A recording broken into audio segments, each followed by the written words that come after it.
اپنے ناظرین کو وہ مناظر دکھائیں جو گزشتہ رات کراچی ایئرپورٹ پر پیش آئے۔ وہاں موجود تھے ہمارے وفاقی وزیر اطلاعات پرویز رشید صاحب، ان کے ساتھ کیا ہوا پہلے ہم وہ منظر دیکھ لیتے ہیں۔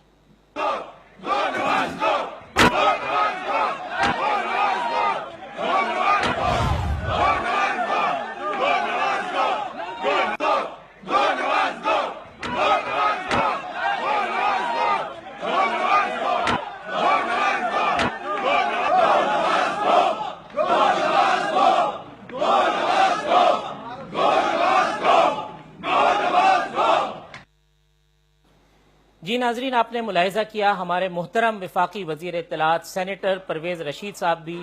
اب جوتا کلب کے باقاعدہ ممبر بن گئے ہیں۔ سرکاری ٹی وی سے تو ہمیں یا کسی کو بھی یہ امید نہیں تھی کہ وہ یہ منظر دکھاتا، مگر نہ جانے کیوں پاکستان کے تمام نجی چینلز نے ان مناظر کو دکھانے سے گریز کیا۔ امریکی صدر جارج بش پر جو جوتا پھینکنے کا منظر تھا وہ پوری دنیا نے دیکھا، پھر اسی طریقے سے جو دیگر عالمی رہنما ہیں ان کے ساتھ بھی اس قسم کے جو ناخوشگوار واقعات پیش آئے، اور خود پاکستان میں بھی جنرل ریٹائرڈ پرویز مشرف ہوں یا ارباب غلام رحیم ہوں یا دیگر افراد ہوں،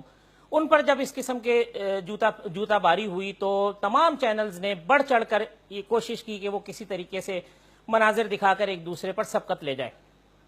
وہ کہ اچھی بات نہیں تھی، مگر نہ جانے کیوں آج اور کس نے یہ سازش کی کہ پرویز رشید صاحب کے جوتا کلب کے ممبر بننے کی خبر کو مکمل طور پر دبا دیا جائے۔ تو آج ہم نے جو اپنے اس پروگرام میں یہ فوٹیج دکھائی، اس کے دو بڑے مقصد ہیں۔ پہلا یہ ہے کہ اگر کسی نے سینیٹر پرویز رشید صاحب کی شہرت کو کم کرنے کی سازش کی ہے تو وہ ناکام ہو جائے، اور دوسرا یہ ہے کہ ان افراد سے میں نے مخاطب ہونا تھا جنہوں نے یہ بدتہذی بھی کی ہے۔ دیکھیں، احتجاج کرنا، تنقید کرنا، اعتراض کرنا، گو نواز گو کے نعرے لگانا، جلسے جلوس کرنا، یہ سب آپ کا جمہوری حق ہے،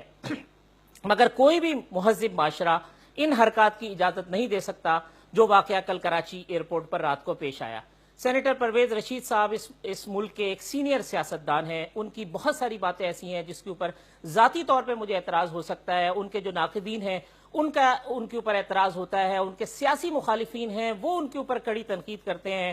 مگر اس کے باوجود بھی اس قسم کی چیز کرنا یہ کسی بھی صورت میں جو ہے مناسب امر نہیں ہے، اور میں سمجھتا ہوں کہ ہمیں برداشت سے کام لینا چاہیے۔ اگرچہ ہمارے معاشرے میں جو لوگ ہیں ان کے صبر کا پیمانہ لبریز ہو گیا ہے، ان کی برداشت ختم ہو گئی ہے، لیکن اس کے باوجود بھی اس قسم کے ناخوشگوار واقعات سے کوشش کرنا چاہیے کہ وہ اس قسم کے ناخوشگوار واقعہ پیش نہ آئیں۔